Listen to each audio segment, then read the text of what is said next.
Hi, this is Benji of Tech BMLG. Ang isi-share ko po sa inyo ngayon ay isang review ng dalawang board na kadalasan ginagamit natin sa ating pagbibuild ng mga piso Wi-Fi window natin. So alam naman natin na maraming nagtatanong dyan kung ano ang mas magandang gamitin, yung Raspberry Pi ba o yung Orange Pi. Pero bago natin simulan yan mga katek, nais ko lang i-promote ang isang channel na nagbibigay inspiration sa akin. Kay Sir Carl Comboy, Sir, maraming salamat po, Sir. So again, mga katek, sa mga nagtatanong dyan, kung ano ang mas magandang gamitin, yung Orange Pi ba o yung Raspberry Pi, so panoorin nyo ang video na ito hanggang sa uli. So stay tuned, I'll be right back.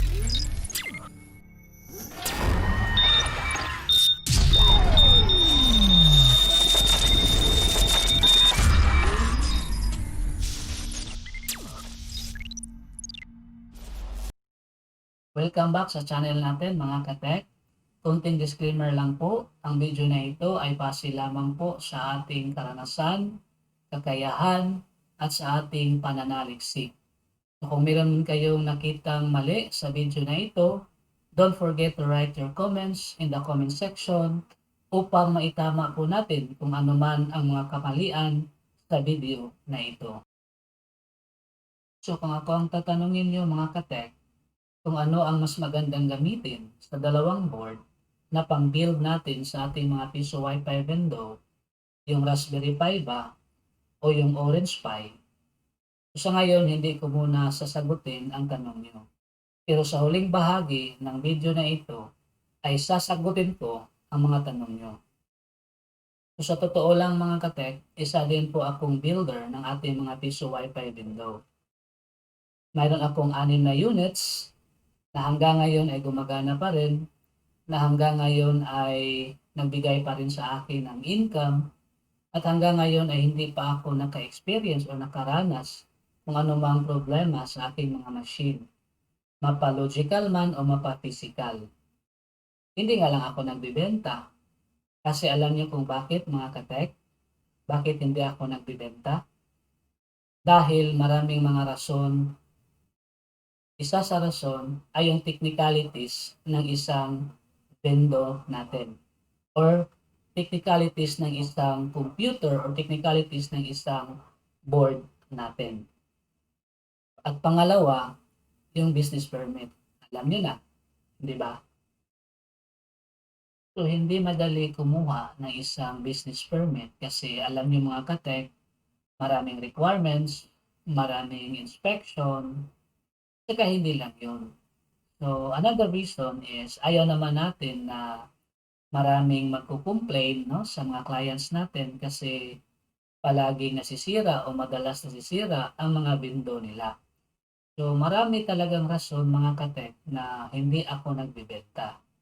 So ngayon, sabi ko kanina na unang rason ay yung technicalities ng isang window natin or ng isang board or ng isang computer. Kung napapansin nyo dito mga katek, meron tayong tatlong board na mayroong iba't ibang specs. So kung napapansin nyo, sa bawat board, meron silang iba't ibang mga components. No? Kagaya ng CPU, GPU, memory, onboard network, USB, at iba-iba pang mga components sa isang board. So ngayon, kung napapansin nyo mga katek, yung Orange Pi 1 at saka yung Orange Pi PC, pagdating sa CPU, pareho silang gumagamit ng H3 quad-core Cortex-A7, magkaibang frequency. 1.2 GHz sa Orange Pi 1 at saka 1.6 GHz sa Orange Pi PC. So, nag-ibig sabihin ng isang CPU. So, alam naman natin, no? Ang CPU stands for Central Processing Unit. So, anong ibig sabihin ng H3 quad-core Cortex-A7? So, ang isang operation ng isang processor, mga katek, ay magre-read at saka mag-i-execute ng isang CPU instruction.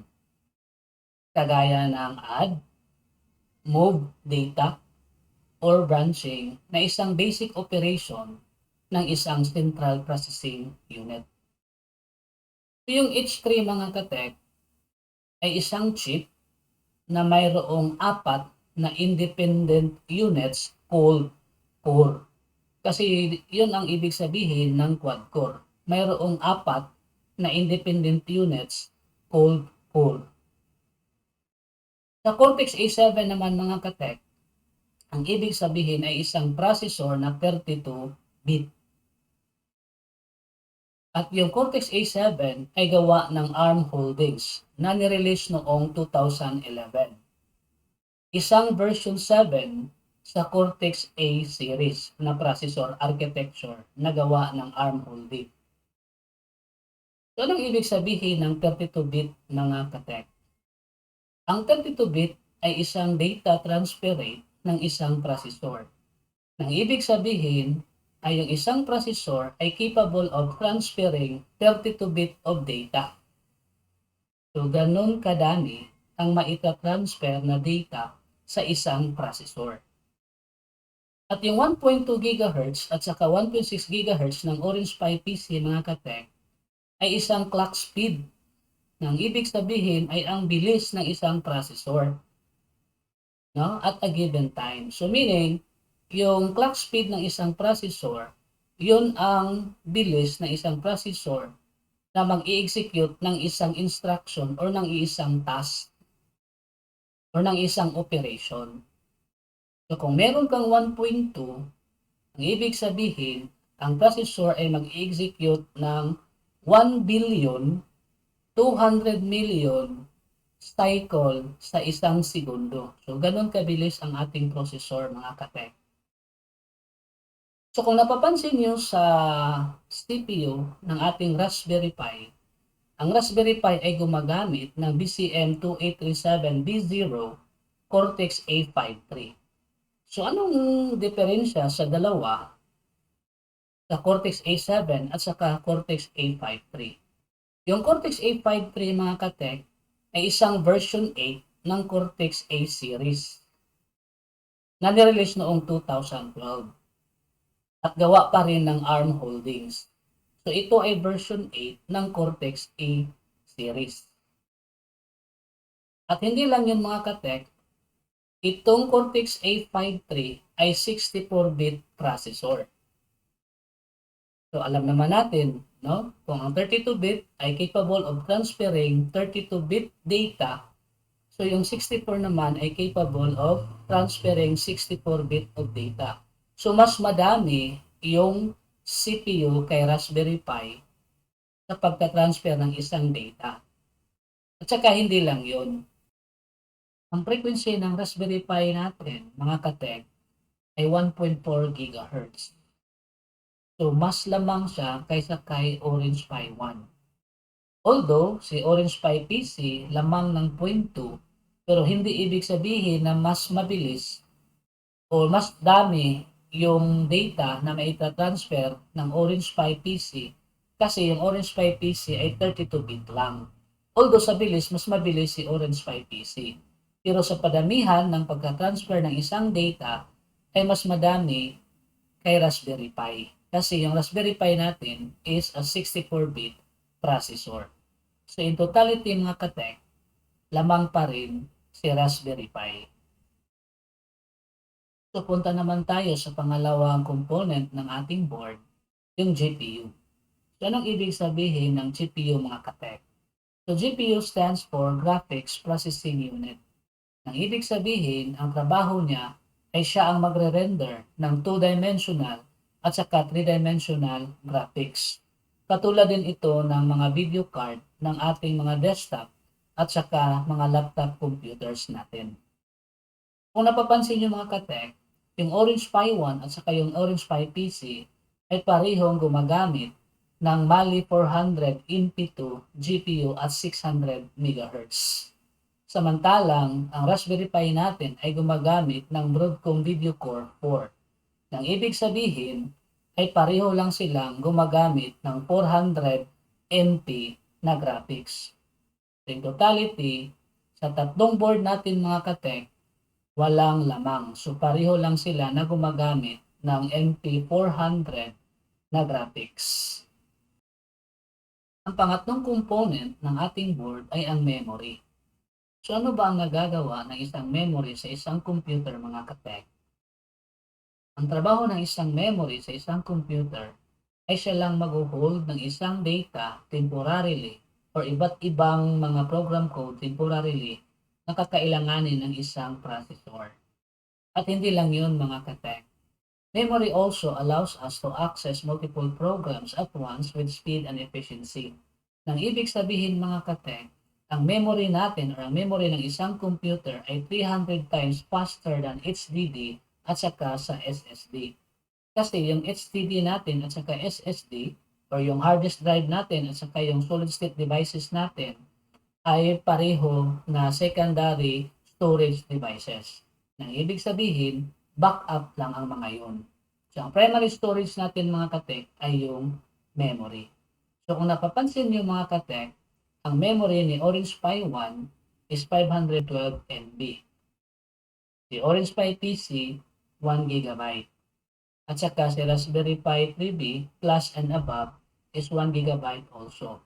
Nang ibig sabihin, mas malawak yung storage capacity ni Orange Pi PC at saka ni Raspberry Pi kaysa kay Orange Pi 1. So, ano ibig sabihin ng DDR? Ang DDR ay ang bilis ng isang memory. No? So, DDR stands for double data rate or dual data rate.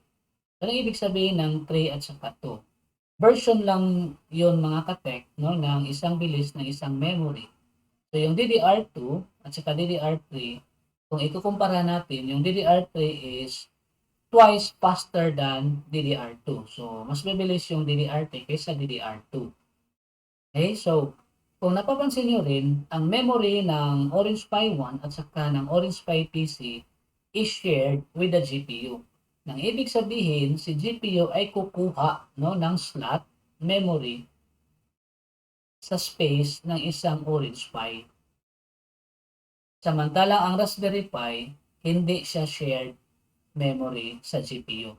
So meaning, sulong-sulo niya ang memory mga katek no, kay Raspberry Pi. So, ibig sabihin na kung i-compare natin yung tatlo, so mas lamang si Raspberry Pi sa lawak at saka hindi lang sa bilis, but also kung napapansin nyo mga katek, yung LP dito stands for low power. So, meaning to say, hindi madali umiinit yung memory ni Raspberry Pi kaysa kay Orange Pi PC at saka kay Orange Pi 1. Ang pang-apat na component ng ating board ay yung onboard network. So, anong ibig sabihin ng onboard network mga katek? Ang onboard network mga katek ay isang Ethernet port at saka LAN controller na integrated sa isang board o sa isang motherboard ng isang computer. Ang ibig sabihin, kung sino mang device or anumang device na kukonek sa port na ito ay makakapag-communicate sa isa pang device sa isang network.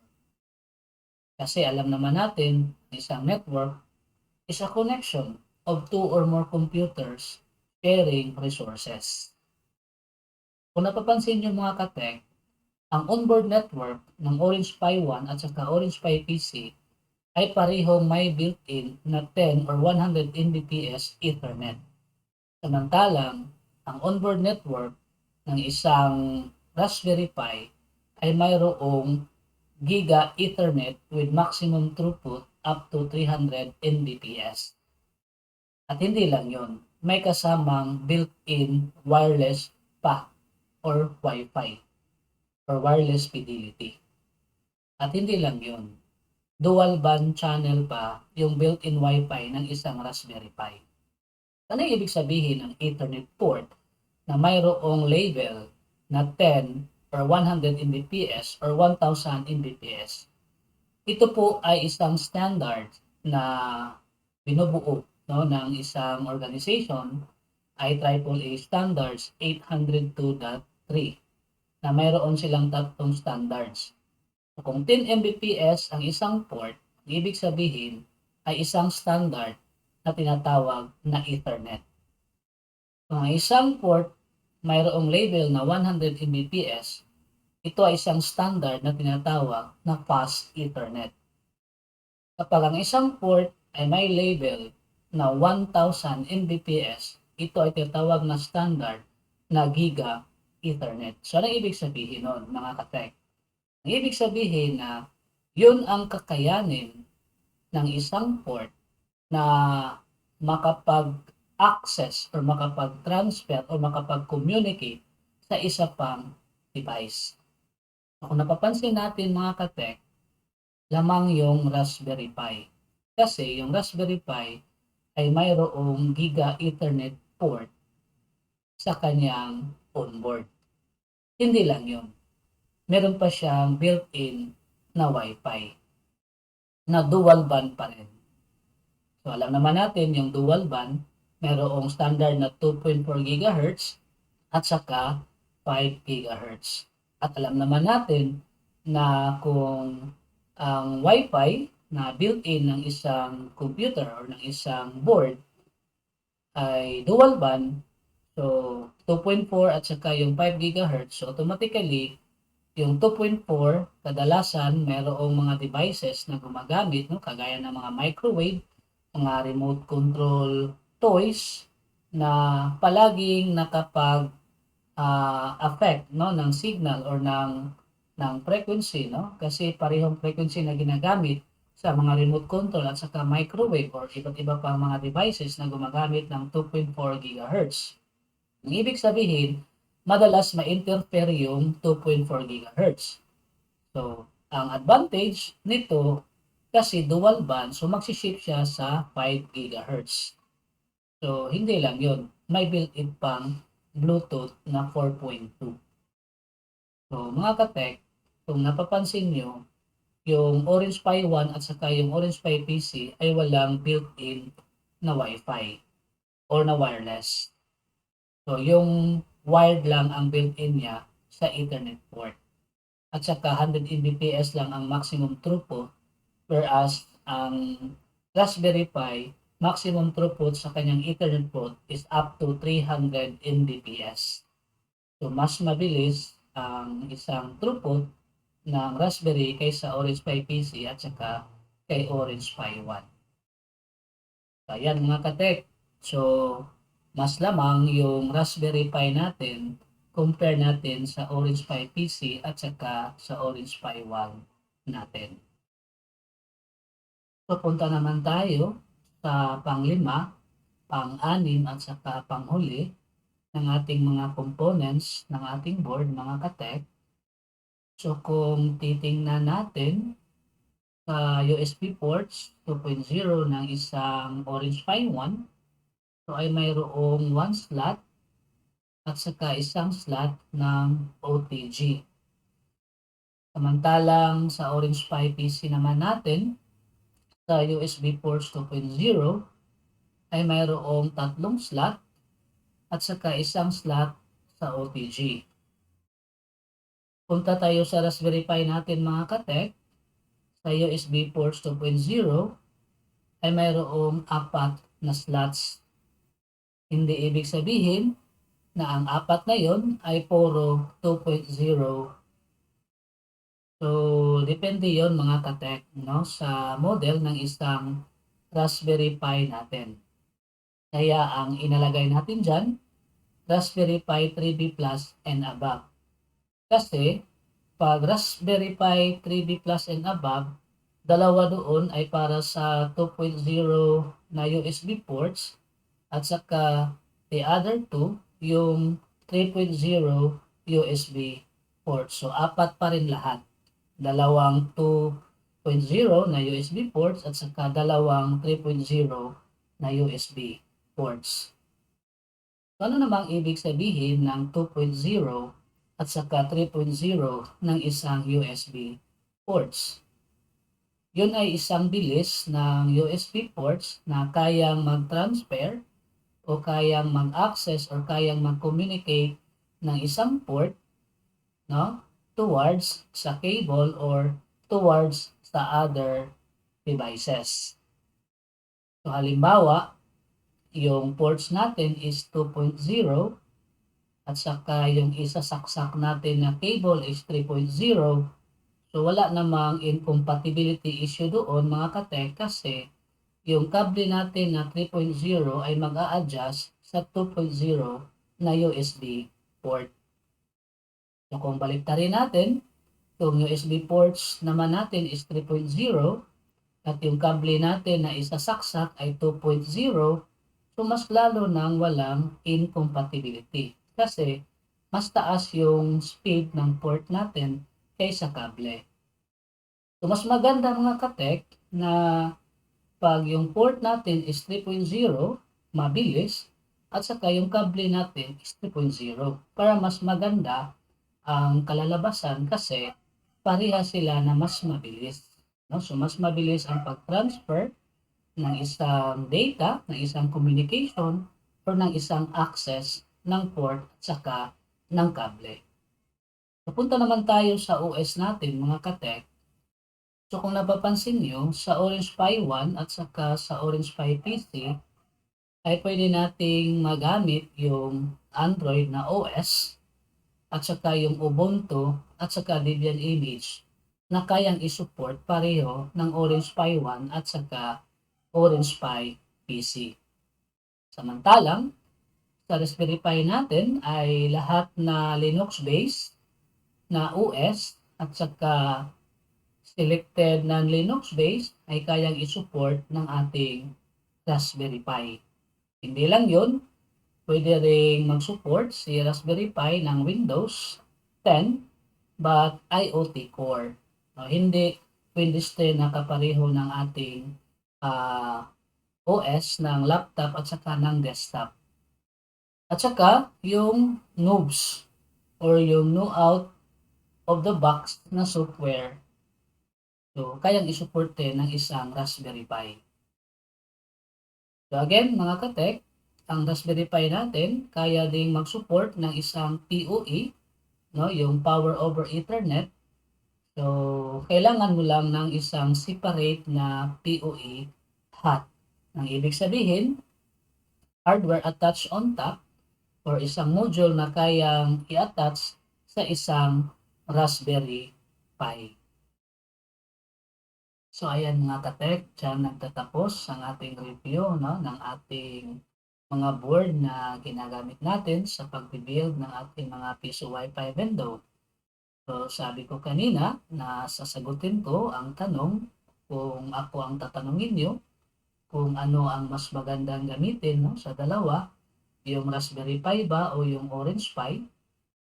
So sabi ko rin kanina na mayroon akong 6 na units, no, na hanggang ngayon ay gumagana pa rin, na hanggang ngayon ay hindi pa ako naka-encounter ng problema, no, whether related sa physical or sa logical.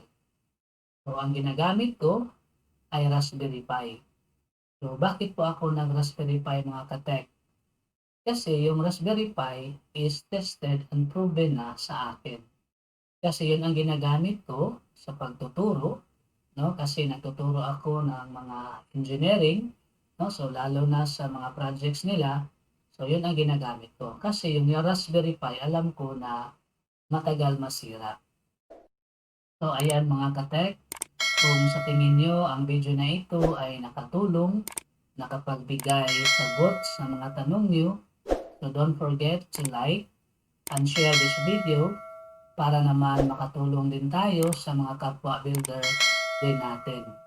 So sa hindi pa nakapag-subscribe, so don't forget to click the subscribe button and notification bell para pag meron tayong mga bagong video, mano-notify kayo. So see you when I see you.